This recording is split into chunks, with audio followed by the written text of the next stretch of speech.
Yo, what's going on, guys? It's Steam Macaulay coming with another video. Today, some more VGC 17 battles on the battle spot. Using this relatively new team, basically the Braviary based team. I believe this is my second upload. It's actually a pretty interesting team, I'm not gonna lie. So, if you missed the first video, just the one before this, I went over the team pretty in depth. Well, I guess not too in-depth, but I kind of explained all the moves, all the items and stuff, so you can go check that out. I'm not going to cover it right now. You're just going to see what you're going to see in-game. So my first opponent had a team of Clefable, Alolan Ninetales, Kartana, Tapu Fini, Aerodactyl, and Xurkitree. So very interesting here. Just because I felt like against this team, I didn't really have a very solid matchup. Just because I felt like everything he had, I had like one answer for. I didn't have something that would answer two Pokemon at a time. So, for example, Garchomp. It would have helped with... it would have helped a little bit with the Clefable, would have helped a little bit with the Tapu Fini, but it was mainly for the Xurkitree I wanted to bring it. But, I mean, he had Fairy-type Pokemon. He also had Alolan Ninetales, and all I really had was Poison Jab, so I didn't really have that much I could do with it. Same thing with Arcanine. Arcanine was really only going to be good against Kartana and Ninetales. That's going to be it. My Tapu Koko was really only going to be good against this Tapu Fini. So I felt like I kind of had a difficult matchup here, but I felt like in the same way, he had a relatively difficult matchup against me because he has 3 Fairy types. So that's something I had to my advantage. So I was just kind of one of the things that I was thinking coming in. I knew the Clefable was going to be carrying Follow Me, so it was something I had to be careful of. I was thinking about leading Kartana to deal with it, but then I was like, well, with the other Pokemon he has, it's not really the best idea to have, so I just go with a safer lead, kind of just going to be covering all my bases. So let's go ahead and get started here in the first battle. Like I said, this was an interesting one just because I felt like I didn't have a really solid matchup against this team. So I'm going to lead Braviary Arcanine, and my opponent is going to lead Clefable Ninetales. So, not too bad at all. Arcanine is not threatened at all here, and Braviary is just going to be threatened by Blizzard. So, Intimidate here is not going to be doing much. Oh, it's not going to be doing anything. Unless if the Clefable is carrying Meteor Mash. So, as I figured, we do see the Follow Me from Clefable. That's really the only reason it's used in VGC, the Aurora Veil. So I was thinking, is he going to Aurora Veil or is he going to Blizzard? And I was thinking he was going to Aurora Veil.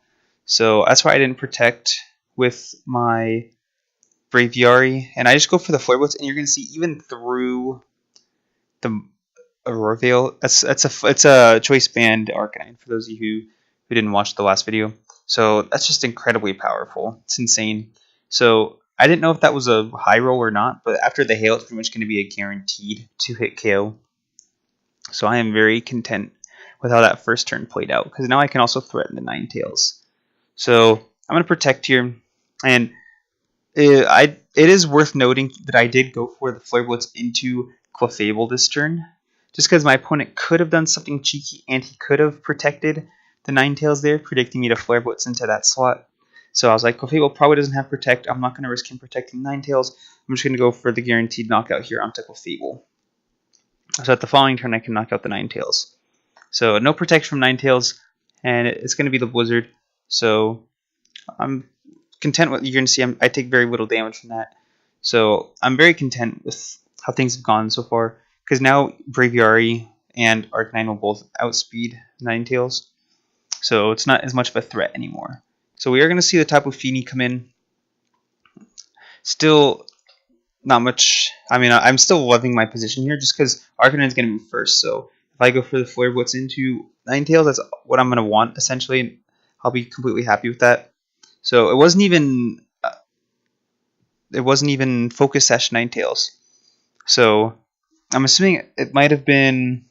It could have been Z-Move, or it also could have been Assault Vest, which is becoming a little bit more popular. So then I just go with my Z-Move here, because I was predicting the Ninetales to be Focus Sash. So I was like, I'm probably going to get knocked out here, so I'm just going to go for my Z-Move. No point in not using it. And I was like, even if the Fini protects, it's still going to be damage even if I go down. So I was like, oh, so that's going to be a double knockout there. So a critical hit. Not really thinking that matters. He did have a Roar Veil up, but still, it's an incredibly powerful move. So I'm going to bring in Kartana here, and his last Pokemon is going to be his own Kartana. So unfortunately, Arcanine did go down, but I still have two. Both these Pokemon do have fighting type moves. So, and then Tailwind is still up, so I don't have to worry about Briari going down here. So I just Sacred Sword, Superpower, and that is going to be able to pick up the knockout. So a pretty clean game one in my opinion. I felt like I predicted. I mean, even from turn one, I felt like I predicted that Aurora Veil correctly.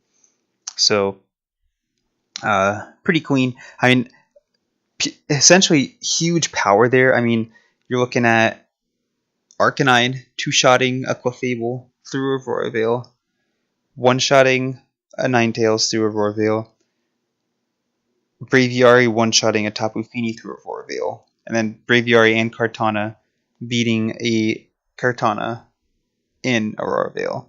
So really big offense on this team. Tapu Koko didn't even have to hit the field. Because if that Kartana was Assault Vest, Tapu Koko would have been even better. So I don't know. I mean, like I said, I didn't really have a good matchup type-wise against this team, but I still feel like my opponent didn't really have a good matchup against me either. So, I mean, he really relied on that follow me, on that Aurora Veil. He's probably just going to spam Blizzards, get huge damage off. So, whenever, I mean, that's one of the reasons why I would Braviary Arcanine was just be able to get off that huge damage right off the bat. And then I didn't want to go Kartana because then I didn't want to risk losing Kartana. It completely walls the Fini. So that was battle one. Just incredibly fast, huge knockouts right from the beginning. So we're gonna go ahead and move into our second battle. My opponent had a team of Alolan Persian, Garchomp, Arcanine, Tapu Koko, Kartana, and Celesteela. So I decided not to bring either of his steel types here, but I feel like this one I do have a better matchup against. So here I was considering bringing, or I was kind of on and off between Tapu Koko and Kartana, which one I wanted to bring. So just because he did have his own Kartana, and he also had Celesteela, just because I felt like my Kartana would be good against his Tapu Koko, against his Persian, against his Garchomp, against his Kartana, and even decent against his Celesteela. But I was like, yeah, I guess Arcanine, Tapu Koko also will help out with the Celesteela and the Garchomp, but kind of with the deciding factor was the Persian, just because Persian is going to have fur coat, so it's going to take reduced damage from physical moves. So since the other three I'm bringing are physical, I was like, yeah, I'll bring a special attacker. Dazzling Gleam should be able to two-shot the Persian and hopefully not even activate its berry. So that's kind of the big factor there, but Garchomp's going to be huge here to deal with the Tapu Koko more than anything, to deal with the Arcanine, even his Garchomp. So that's the main reason I have Garchomp. That's why it's Scarfed, to be able to outspeed Tapu Koko and knock it out immediately. So interestingly enough, he did have the Arcanine, so if Braviary is in when he brings it in, I will get the Defiant boost, which will be huge. So Braviary Garchomp, a very common lead by me. It's meant to take care of electric types, cover the electric type possibility. And he leads Persian Garchomp.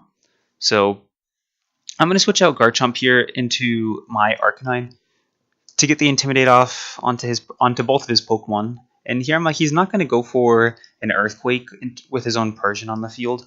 So I'm pretty confident in this switch. I'm going to protect Braviary because he's probably going to go for Fake Out into that slot. And sure enough, he did. And from Garchomp, we see Rock Slide, which I wasn't expecting, but I mean, I guess it's still a pretty safe play. I mean, better than Earthquake. Earthquake would have only would have only hit my Garchomp in his own Persian. So here I was debating between going for Tailwind and Brave Bird. Or actually, it wasn't even Brave Bird, it was my Z Crystal to pick up the knockout onto Garchomp. But he ends up taunting me. I'm like, you got to be kidding me, man. You have got to be kidding me. So I go for Close Combat into the Persian. And you're going to see that's insane. Fur Coat, so he took half damage from that. So, and then he's going to eat up his berry.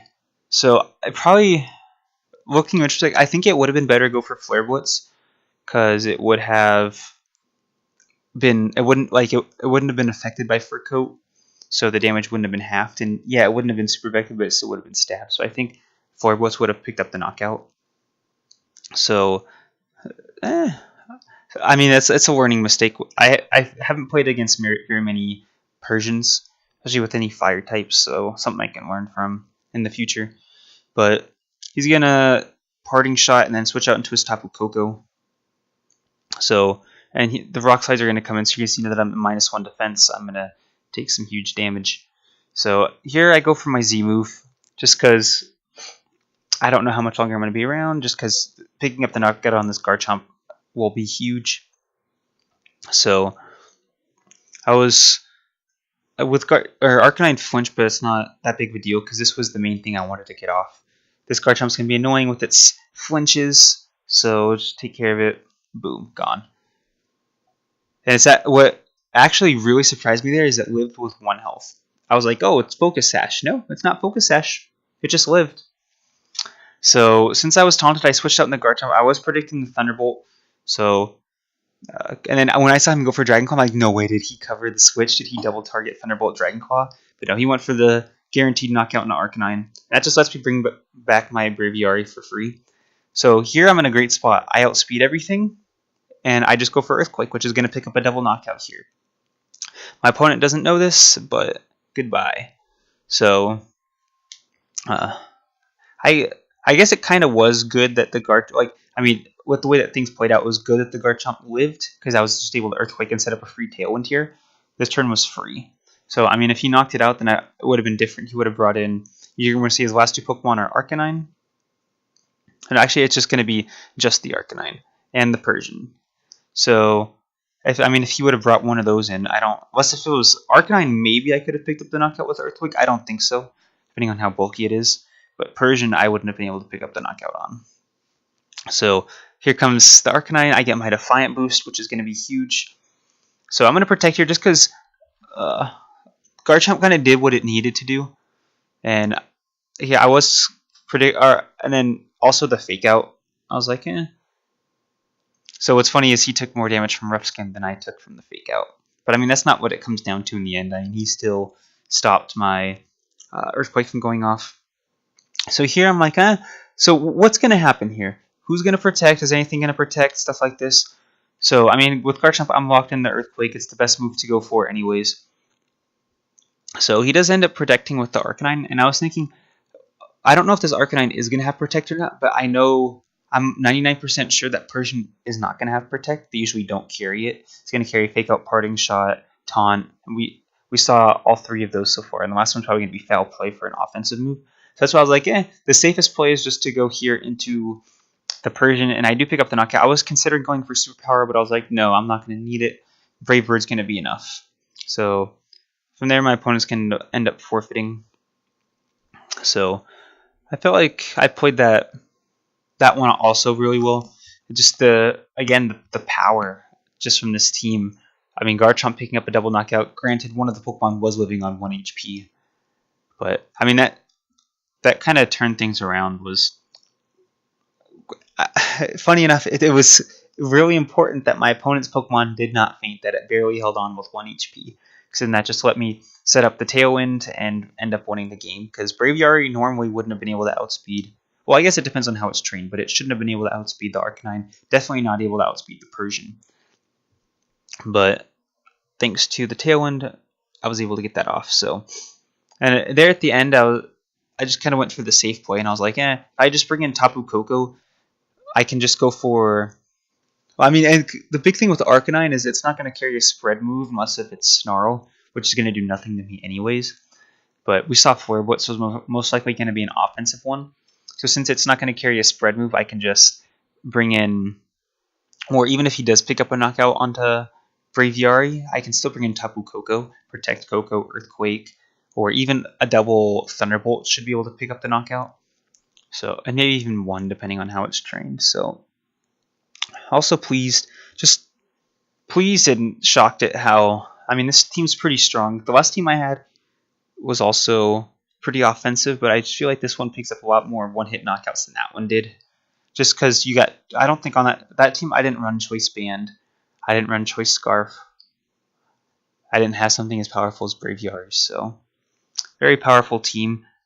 I feel like I've gotten the hang of this pretty quick. I feel like it's built pretty well, so I'll still be coming at you with more battles with this one. Maybe, I don't know. I'm not going to switch up anything. Maybe at the end I'll say I wish I would have had this move or that move, but Choice Band, Arcanine. I mean, I don't think so. I haven't run Choice Band, Arcanine. I have run I don't think I've even run Garchomp this year. I don't think I've used Life Orb, Tapu Koko. It's been Z Crystal, Tapu Koko. And then Braviary I've never used. Kartana I did use. And then, what's the last one? Snorlax, just the standard Snorlax. So 4 out of the 6 are going to be different, or a new Pokemon, or different like items and movesets and stuff. So it's been pretty cool. So if you got any suggestions for me, feel free to let me know. If you want to battle me, also go ahead and let me know. But that's going to be it for this video. Hope you guys enjoyed, and I'll see you guys next time.